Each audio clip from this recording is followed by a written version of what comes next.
তো নদীর পাড়ে বাড়ি থাকলে মনে করেন যে এই একটা সুবিধা, ইলশা মাছ পিয়ালি মাছের কোনো অভাব নাই। তো চরে থাকি যদি পিয়ালি মাছ ইলশা মাছ না খাই তাহলে আর কেমনে নেবো।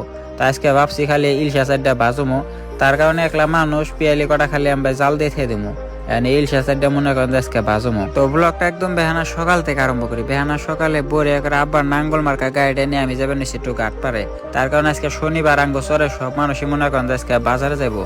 তো ঘাটপাড়া হেনে দেখি রহমালি কাকু ব্যাগের আগে বয়ে রয়েছে। তো আজকে মনে করেন যে আমার বাদ দিয়ে আঙ্গ চরের সবে বাজারে যাবো, কারণ শনিবার এটা সপ্তাহের বাজার, ওই জন্য কিন্তু আঙ্গ চরের সবে বাজারে যায়।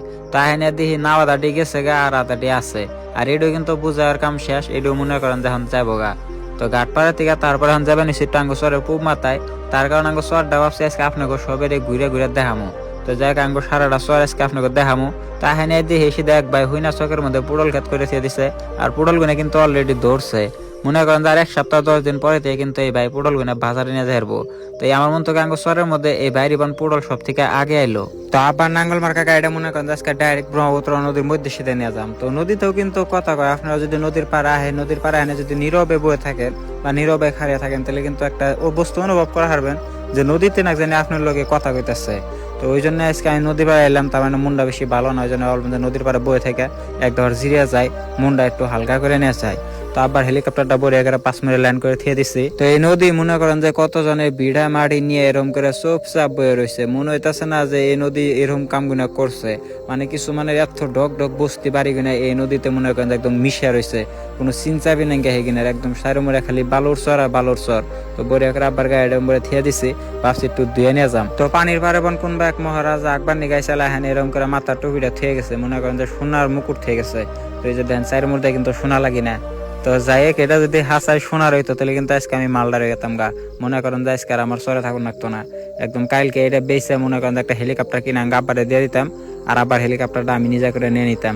তো যাই হোক, কথা হইলো যে এটা যদি হাসা হইতো তাহলে তো মনে করেন যে একদম বিনাশ হয়ে যেত গা, মানে আমার আর কেরা পায়। তো বড় করে আবার হেলিকপ্টার এটা বেচে নতুন একটা হেলিকপ্টার কিনে দিতাম আব্বারে। তো সেই জন্য তো আব্বা কয় তোমার মহারানীর থেকে আমার নাঙ্গল মার্কায় ভালো, এরকম করে বালির মধ্যে ফাই ফাই করে যাবেন নইছে, মনে হয় একজনই চাকা বালির মধ্যে পরে না উঠতে উঠতে যাবেন নইছে। তো নদীর পার দাইতে আঙ্গ চরে পূব মাথায় পড়ছে, আর হেনে দেখি দক্ষিণ চরের কাকুরা হেনে সিধা মাছ মারবার নইছে। তো যাই আমি এলাম মাছ মারবা দেখবার নিগা, আর হেনে দেখি এরকম করে গাইরা ইলশা গুনা মাইরা বালুর চরে হুকা দেখে দিছে। তো নদীর ইলশা আর গাইরা পড়ায় দেখতে কিন্তু একই দেখুন যায়, আর এই যে নদীর গাইরা গুনা কিন্তু গুয়াড়ি দিয়ে নিয়ে মানুষে বেছে ইলশার কথা কইয়া। তো যাকে যদি ইলশা কেমন করে লাফালাফি পারতেছে হাজির মধ্যে। তো যাকে কাকুরা কিন্তু মেলা মাছ মারছে, আর আমি মাছ মারা দেখবার নিয়ে গাইছিলাম। তো মাছ মারা দেখবার হেনে কাকুকে মাছ মারা দেখে মনে করে যে আমু মাছ মারবার নিয়ে নামি হেন নদীতে। তো আঙ্গ চরের মানুষগুলো টাকা পয়সার দিক দিয়ে যদিও গরিব, মনের দিক দিয়ে কিন্তু একদম সব থেকে ধনী। ওই যে দেখেন আমারে কিন্তু আমি খালি দেখবার নিয়ে গেছিলাম, তাই আমার ইলশা মাছ পিয়ালি মাছ আর ঠুঙ্গা বুঝাই করে দিয়ে দিল। তো আমি নিমু না, তারপরেও কিন্তু আমার জোর করে দিয়ে দিল, কইলো যে বাইতে নিয়ে যাও, নিয়ে বাইজা খাই ইলশা কটা। তো এরকম করে আমার ইলশা কিন্তু দিয়ে দিল, যে ধান 4টা বড় বড় ইলশা দিয়ে দিল, আর কত বড় বড় পিয়ালিও দিয়ে দিছে। তো যাক আমি কিন্তু চাইও নাই, আমি খালি জাস্ট খাড়িয়ে আসছিলাম, সিধা মাছ মারা দেখলাম, তাই আমার মাছ দিয়ে দিল। তো আমার মনে করেন যে যেটি মাছ দিয়ে দিছে কাক করা ব্যক্তিতে যদি মাছ গুনা মাইরে এটা ভাগ করো তেতটি করে মনে করেন যে ভাগে পড়বো। তো যাই হোক আমি কিন্তু মাছ মারলাম না কিছুই না, তারপর আমার মাছ দিয়ে দিল।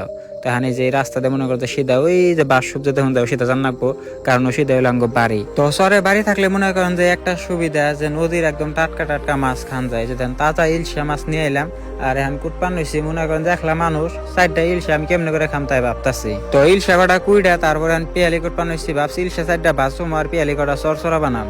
তো আমার এক বন্ধুরে খবর দিয়ে নিয়েছি, তো বন্ধু একটু ক্যামেরা করে দিবার নিচ্ছে, আর বন্ধুরে কইছি যে তোমার আর এখন জান রাখবো না, আমি রান্না বাড়া করুম, তারপরে বাড়িওয়ালা খেয়ে তারপরে বাইতে যাবে। তো যাই হোক, বন্ধু আমার এক হিসাবে মামাতো ভাই হয়, আর হে আমার বন্ধু কিন্তু এখন বর্তমান ক্যামেরা করে দিতেছে। তো আঙ্গ মাথায় কি কম বুদ্ধি নিহি, আমার বুদ্ধির তো আপনার ধারণা নাই কে। ওই যে চালন দেয় মানুষ আবি যাবি জিনিস থাকে, আর আমি মাছ থাকতেছি।